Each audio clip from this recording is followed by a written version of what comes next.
তোমার সাথে আমার জরুরি কিছু কথা আছে। বলো। আমি জানি তুমি আমার কথা কখনো অবাধ্য হবে না, তাই বাবা হিসেবে আজকে তোকে একটা অনুরোধ করতে চাই।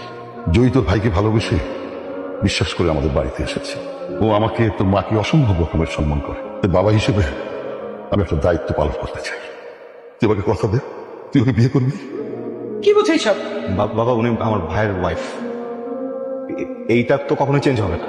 তাহলে শোন, তুই যদি রাজি না হোস, আমি জয়ীকে নিয়ে এই বাড়ি থেকে চলে যাব। আমি জানি আপনি আমাকে কোনোদিন ক্ষমা করতে পারবেন না। আমি এটাও জানি যে আপনি কোনোদিন আমাকে ওয়াইফ হিসেবে মেনে নিতে পারবেন না। আমিও সরি, এমন একটা সিচুয়েশন পুরো পরিবারের উপর থেকে রিসেন্টলি যা গেল, এরপরে আমি আমার বাবার সাথে ফাইট করতে পারিনি। আমি একটা মেয়েকে অনেক ভালোবাসি, আমি আমাকে অনেক ভালোবাসি। আমার জীবনে একটা মানুষ থাকার পরেও আমি অন্য আরেকটা মানুষকে বিয়ে করেছি। কি করছো তুমি? বিয়ে করে ফেলছো? সিরিয়াসলি বিয়ে করছো তুমি? আমার এখন কি হবে? আমি বাসায় কি বলবো?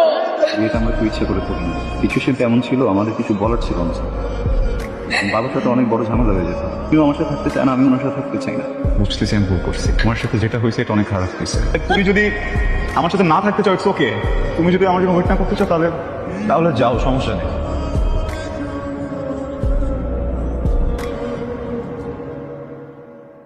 আপনি এসছেন? বাবা মা আপনার জন্য অপেক্ষা করতে করতে ঘুমিয়ে পড়েছে। আপনাকে অনেকবার ফোন করেছিল, কিন্তু আপনাকে ফোনে পাওয়া যাচ্ছিল না।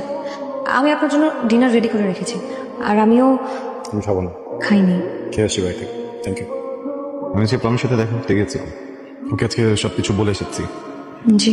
ওকে এটাও বলেছে এদিকে সবকিছু সর্ট আউট করার পরে আমি এই সম্পর্কটা শেষ করে ওকে বিয়ে করবো। শুরুতে একটু কান্নাকাটি করছিল, পরে বুঝে বললাম আসলে অনেকদিনের সম্পর্ক তো, কেউই কাউকে ছাড়া থাকতে পারবো না, এই জিনিসটা তো বুঝি। কিন্তু দেখেন, আমি না আপনার জীবনে ভালো মানুষ না হতে পারলেও আপনার জীবনে খারাপ মানুষটা হতে চাই না। আমি চাই না যে সেলফিশের মতো নিজেরটা নিজে গুছিয়ে দেন, হঠাৎ করে আপনাকে ডিভোর্স দিয়ে গায়েব হয়ে যেতে। ভাইয়ের কাছে শুনেছি আপনি জব করতে চাইতেন না, জি। শুরু করছেন না কেন? এখানে আপনি আপনার মতো এক্সপিরিয়েন্স গ্যাদার করতে থাকেন, একটা ভালো সময় বুঝে বাইরে কোথাও অ্যাপ্লাই করলেন। আর আমারও তো অনেক পরিচিত আছে বাইরে, তো আমি রেফারেন্সটা দিতে পারবো, হয়তো বা হয়েও যাবে। আপনি ওখানে সেট হয়ে গেলে তখন আমরা মিউচুয়ালি ডিভোর্সটাও কমপ্লিট করলাম। জি, আমিও ভাবছিলাম আমার কিছু একটা করা উচিত। আসসালামু আলাইকুম বাবা। রুমের এসি কাজ করছে না, ড্রয়িং রুমে গিয়ে এসিটা ছেড়ে সোফায় ঘুমিয়ে পড়বি। আমি যখন সকালবেলা এসে জিজ্ঞেস করবো এখানে শুয়েছিস কেন, তুই বলবি ঘুম এসে গিয়েছিল, শুয়ে পড়েছি। সরি, বুঝলাম না বাবা। ভেতরে যা। বাবাকে ডিম করে আসলেন? জি। তাহলে চুপচাপ ঘুমিয়ে পড়ুন। বিছানাটা যে ভেঙেছে এটা